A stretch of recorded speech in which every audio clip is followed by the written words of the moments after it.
नमस्कार प्रेक्षक वर्ग, तुम्हाला सगळ्यांना नवीन वर्षाच्या खूप खूप शुभेच्छा. तर आजच्या भागामध्ये आपण बघूया, इथे कला अद्वैतची मज्जा घेत असते. त्याला थोडा त्रास देण्याचा प्रयत्न करत असते. तेवढ्यातच इथे कला दारामध्ये उभं राहून अद्वैतची वाट बघत असते. अद्वैत आल्यानंतर तिला तिच्या नाटकाला सुरुवात करायची असते त्यासाठी. तेव्हा कला येऊन बेडवरती बसते. आणि अद्वैत आता घाईघाईने तिने सांगितलेलं काम करून येतो. कारण त्याला ऐकून घ्यायचं असतं की काल रात्री नक्की काय घडलं होतं, कारण त्याला अजिबात काहीही आठवत नसतं. तेव्हा अद्वैत येतो आणि म्हणतो, "खरे मी आलो. आणि तू सांगितलेलं कामसुद्धा मी केलेलं आहे हां." ती म्हणते, "दुधाच्या टोपावरती झाकण ठेवलंस ना?" ती म्हणते, "अरे थोडंसं बाजूला ठेवायचं, म्हणजे त्यातून वाफ गेली असती." तेव्हा अद्वैत म्हणतो, "केलं मी सगळं. आता सांग ना, काल रात्री नक्की काय झालं होतं? आपल्यात काही झालं का?" तेव्हा इथे कला म्हणते, "आई गं, माझा पाय खूप दुखायला लागला." तर इथे कला आता मुद्दामून अद्वैतला त्रास देत असते. तेव्हा अद्वैत म्हणतो, "पाय दुखतोय तुझा, मी चेपून देऊ का?" तेव्हा कला म्हणते, "हो दे ना, थोडा चेपून दे." तेव्हा इकडे तो मलमसुद्धा लावून देणार असतो. पण कला म्हणते, "नाही नको, एवढा पण दुखत नाही आहे. चेपून दिलंस ना तरीसुद्धा बास झाला." असं म्हणत असते. तर प्रेक्षकांनो, इथे अद्वैत कलाचे पायसुद्धा चेपून देतो. कारण त्याला फक्त क्लिअॅरिटी हवी असते की असं काही नाही झाले म्हणून. हे शब्द त्याला ऐकायचे असतात. तेव्हा अद्वैत म्हणतो, "खरे आता सांग ना, नक्की काय घडलं होतं रात्री?" तेव्हा कला म्हणते, "चांदेकर, काल रात्री आहे ना." आणि ती म्हणते, "नाही रे, मला एवढं आठवत नाही आहे. काल आहे ना, मी इथे बसले होते आणि तू इकडे होतास आणि तेव्हा मी तुला म्हणाले की थांब, मला तुला काहीतरी सांगायचं आहे." "हो ना चांदेकर." तेव्हा अद्वैत म्हणतो, "हो अगदी बरोबर. मी याच बाजूला उभा होतो. असा जाणार होतो तेवढ्यात तू हाक मारलीस आणि म्हणालीस की चांदेकर, मला तुला काहीतरी सांगायचं आहे." "बरोबर." तेव्हा कला म्हणते, "आता मी तुला सांगत होते." पण तेवढ्यातच राकेश आवाज देतो. राकेश म्हणतो, "अगं कलाताई, लवकर खाली ये. मी इथे मशीनला कपडे लावायचे आहेत ना, म्हणून मी इथे आलोय. तू जरा लावून घेतेस का? मला दुसरं काम आहे." तेव्हा कला म्हणते की "चांदेकर, मला जावं लागेल रे. ते काय आहे ना, मला राकेश आवाज देतोय. मशीनला आपल्या सगळ्यांचे कपडे लावायचे आहेत. आता त्याची वेळ झाली आहे ना म्हणून. मी तुला नंतर सांगू का?" तेव्हा अद्वैत म्हणतो, "खरे मला आत्ताच्या आत्ता सांग. मला ऐकायचं आहे. कुणी तुला आवाज वगैरे देत नाहीये, कळलं ना?" तेव्हा कला म्हणते, "चांदेकर, तू ऐकलं नाहीस का आता? राकेशने मला आवाज दिलाय." तेव्हा अद्वैत तिच्यावरती ओरडतो आणि म्हणतो, "खरे सांगितलं ना, लवकर सांग म्हणून मला." तेव्हा कला म्हणते, "चांदेकर, हे बघ मला खूप कामं आहेत आणि तू जरा हळू बोल, ओरडू नकोस. काय सगळ्यांना सांगू?" आणि ती म्हणते की "जे काही बोलायचं आहे ना, ते हळू बोलायचं. ते बघ, आपल्या दोघांच्यामध्ये जी मी इथे साडी टाकते, माझ्या बाजूने किती वरती गेली आहे, तीसुद्धा नीट करायची आहे. नीट करून घे." तेव्हा इकडे आता सरोज बघते तर काय, कला अद्वैतला त्रास देत असते, त्याला कामं सांगत असते. आणि जेव्हा सरोज हे सगळं बघते, तिला खूप जास्त राग येतो. तिचा राग आता अनावर होतो. ती म्हणते, मुली, लवकरात लवकर माझ्या रूममध्ये ये. मला तुझ्याशी महत्त्वाचं बोलायचं आहे." तेव्हा कला आता अद्वैतला म्हणते की "मी आले, सरोज मॅडम मला बोलावतायत." तर इथे आपल्या मुलाला एक मुलगी त्रास देते आणि अशी मुलगी जी आपल्याला आवडत नाही, ते जर कुठल्या आईने बघितलं तर राग तर येणारच. तसाच राग सरोजलासुद्धा आला होता. तेव्हा कला सरोजच्या रूममध्ये येते. सरोज म्हणते, "काय गे मुली, मी तुला इथे बोलावलंय काहीतरी आठवण करून द्यायला. तुझ्या लक्षात नसेल ना, तर एक गोष्ट तुला आठवण करून द्यायची आहे." तेव्हा कला म्हणते, "सरोज मॅडम, मी काहीही विसरलेले नाही आहे. सगळं काही लक्षात आहे माझं. तुम्ही त्या पेपरवरती माझी साईन घेतली, ज्याच्यामध्ये तुम्ही लिहिलं आहे की मी अद्वैतपासून दूर राहायचं आहे आणि अद्वैत जरी समोर येण्याचा त्याने स्वतः जवळीक साधण्याचा प्रयत्न केला, तरीसुद्धा मी मागे हटायचं आहे. जे काही तुम्ही पेपरमध्ये लिहून दिलं होतं आणि मी साईन केली होती, माझ्या सगळं लक्षात आहे." तेव्हा सरोज म्हणते, "पण मी सकाळी जे काही बघितलं त्याच्यावरून मला वाटतंय तू विसरत चालली आहेस वाटतं आणि त्याची आठवण करून द्यायची होती तुला." तेव्हा कला म्हणते की "माझ्या सगळं काही लक्षात आहे आणि तुम्ही बघितलंत ना, तो निव्वळ गैरसमज होता. तसं काहीही घडलेलं नाही आहे. मी तुम्हाला सांगते, मी माझी मर्यादा बरोबर ओळखून आहे. पण एक गोष्ट तुम्हीही लक्षात ठेवा सरोज मॅडम, आता मी आणि अद्वैत आम्ही दोघेजण नवरा-बायको आहोत, निदान लोकांसाठी तरी.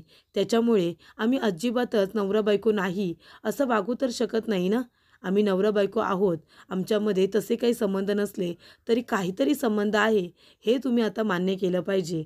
आणि ते मी सुद्धा मान्य केलंय. असं म्हणून कला तिथून निघून जाते. तेव्हा सरोज म्हणते की "ही मुलगी खूपच जास्त साधारण नाही आहे.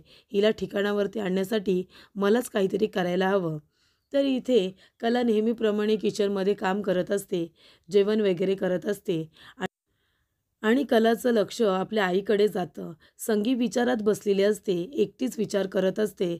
तरी इथे संगी आलेली असते आपल्या मुलीच्या घरी, पण आल्यापासून एखाद्या कामवाल्या बाईसारखं ती काम करत असते आणि वागणूकसुद्धा सरोज तिला त्याच पद्धतीने देत असते. त्यापेक्षा संगी आपल्या घरी राहिली असती, मानात थाटात, तर किती चांगलं घडलं असतं. पण इथे तिच्या मनामध्ये आपल्या मुलीचा विचार आलेला असतो. तेवढ्यातच तिथे कला येते आणि विचारते, "काय गं कसला विचार करतेस? आणि हे काय भाजी कशी निवडतेस तू? अगं पानं सगळी खाली टाकलीस आणि देठं ताटामध्ये." तेव्हा इकडे संगी म्हणते, "नाही गं बाळा, काही नाही. बाकी तू सांग ना, ते गाव कसं होतं? तुला तिथे आवडलं ना? रमलीस का तू? आणि तिथली माणसं कशी आहेत? चांगली तर आहेत ना?" तेव्हा इकडे कला म्हणते, की "आई, ते सगळं जाऊ दे. मी एकदम मस्त आहे आणि माणसंही चांगली आहेत. आधी तू सांग, तू काय विचार करतेस ना, ते मला ऐकायचं आहे. आणि आई, अगं हे काय? तुझ्या डोक्याला काय लागलंय?" संगी म्हणते, "नाही गं, काही नाही." तेव्हा कला म्हणते, "अगं नाही कसं? हे बघ तुझ्या डोक्याला खोक पडली आहे. काय झालंय? तू आधी सांग बरं मला." तेव्हा संगी म्हणत असते, "अगं कले, तू इथे नव्हतीस ना." आणि मग ती सांगायला सुरुवात करते, की इथे नैनाला भेटायला डॉक्टर सौरभ जोशीसुद्धा आले होते आणि त्याच्याबरोबर नैना बोलत होती. मी बाहेर आल्यानंतर लगेच तो निघून गेला आणि नैनाला मी विचारलं तर नैनाने मला धक्का दिला. ही सगळी गोष्ट आता संगी आपल्या मुलीला सांगते. नैनाने तिला धक्का दिला ही गोष्टसुद्धा संगी आपल्या मुलीला म्हणजे कलाला सांगत असते. कलाला हे सगळं ऐकून खूपच जास्त आश्चर्य वाटतं. पण तरीसुद्धा कलाला आपल्या बहिणीचा स्वभावसुद्धा माहिती आहे. किती विचित्र वागते ती. तेव्हा कला म्हणत असते, की "आई, म्हणजे मला पण तेव्हा खूप जास्त गडबड वाटत होती, की नैनाताईच्या नक्की मनात चाललंय तरी काय? ती नक्की प्रेग्नंट आहे ना?" असे अनेक प्रश्न कलाच्या मनामध्ये आलेले असतात आणि ती म्हणते, की "ताई विचित्र वागते हे आई बरोबरच बोलते. कारण मी सुद्धा ते ऑब्झर्व केले." तेव्हा कला संगीला काही बोलत नाही. ती फक्त एवढंच सांगते, की "सगळं काही ठीक होईल. तू अजिबात काळजी करू नको." तरी ते राहुल म्हणत असतो, की "बायको चल, मी सुद्धा तुझ्याबरोबर येतो. माझ्याकडे थोडा वेळ आहे. मी आज तुझी सोनोग्राफी बघतो." आणि तसंही बायको, तू आत्ताच म्हणालीस ना, की प्रत्येक बायकांचे नवरे इथे येतात म्हणून त्यांच्याबरोबर सोनोग्राफी करायला वगैरे. मग आता मी पण आहे तुझ्याबरोबर. मग तुझी तक्रार असते ना, मी तुझ्याबरोबर येत नाही, येत नाही म्हणून. मग आता बघ, मी आलो आहे तुझ्याबरोबर. तेव्हा इकडे आता सौरभ म्हणत असतो, ही खूप चांगली गोष्ट आहे. चला, तुम्ही तिथे बसा. मी तुम्हाला सोनोग्राफी दाखवतो. तेव्हा इकडे नैना म्हणत असते, की "राहुल, बेबी असं काय करतोयस तू? अरे, तुझं काम किती महत्त्वाचं आहे. तू काय माझ्याबरोबर यायला रिकामटेकडा आहेस का आता? आणि आधी सुरुवातीच्या काळांमध्ये मला गरज वाटत होती तुझी, पण आता नाही वाटत आहे. कारण आता मी मॅनेज करते की नाही. आता मला सवय झाली या सगळ्याची. आता चिडचिड होत नाही. पूर्वी व्हायची, पण आता नाही होत चिडचिड. मी माझी काळजी घेईन. तू पण जा बरं ऑफिसला. आणि हे बघ, तू आहे ना, आपल्या बिझनेसची काळजी घे. कारण बिझनेससुद्धा तुझ्यासाठी तुझा बेबीच आहे ना. मग तू त्याची काळजी घे आणि मी आपल्या बेबीची काळजी घेते. बरोबर की नाही?" तेव्हा सौरभ आपल्या मनात म्हणत असतो, की किती हुशार मुलगी आहे ही. खूपच जास्त चाणाक्ष आणि चाप्टर. म्हणजे इथे आपल्या नवऱ्याला शब्दांमध्ये कसं फसवायचं तिला बरोबर माहिती आहे. पण मी हिच्या शब्दांना अजिबात फसणार नाही आहे. तेव्हा राहुल म्हणतो, की "ठीक आहे, आता मलासुद्धा माझं काम आहे, त्याच्यामुळे मी जातो आहे." तेव्हा तो तिथून निघून जातो. तेव्हा इकडे राहुल आता गेल्यानंतर सौरभ म्हणत असतो, की "नैना, राहुल गेला. आधी तू मला सांग, तू माझे पैसे कधी परत करणार आहेस?" तेव्हा नैना म्हणत असते, की "तुला कळतंय का सौरभ? अरे तू सांगितलेली किंमत केवढी आहे? मग एवढे पैसे जमा करायला मला वेळ नाही लागणार का? आणि चांदेकर काय मला एवढे पैसे देऊन ठेवत नाही माझ्याजवळ." तेव्हा सौरभ म्हणत असतो, "कसं आहे ना नैना, तू आहे ना शब्दात तुझ्या नवऱ्याला पकडू शकतेस, मला नाही. जोपर्यंत तू मला पैसे परत करत नाही ना, तोपर्यंत मी तुला मदतसुद्धा करणार नाही आहे, ही एक गोष्ट लक्षात ठेव. कळलं का तुला?" तेव्हा इकडे नैना राहुलला म्हणालेली असते, की सोनोग्राफीची सीडी मी येताना घेऊन येते आणि राहुलसुद्धा तिला आठवण करतो, की येताना आठवणीने सोनोग्राफीची सीडी मला घेऊन यायची बघण्यासाठी. तेव्हा सौरभ म्हणतो, की "मी तुला अजिबात सीडी वगैरे देणार नाही आहे. तू आधीचे पैसे सगळे पूर्ण कर आणि मग नव्याने पुन्हा आपण सुरुवात करू. तेव्हासुद्धा जर तू फसवलंस ना, मग पैसे तर मी तुझ्याकडून घेणारच. तर आत्तासुद्धा जोपर्यंत तू पैसे देत नाही, तोपर्यंत सोनोग्राफीचा रिपोर्ट आणि सीडी तुला मिळणार नाही."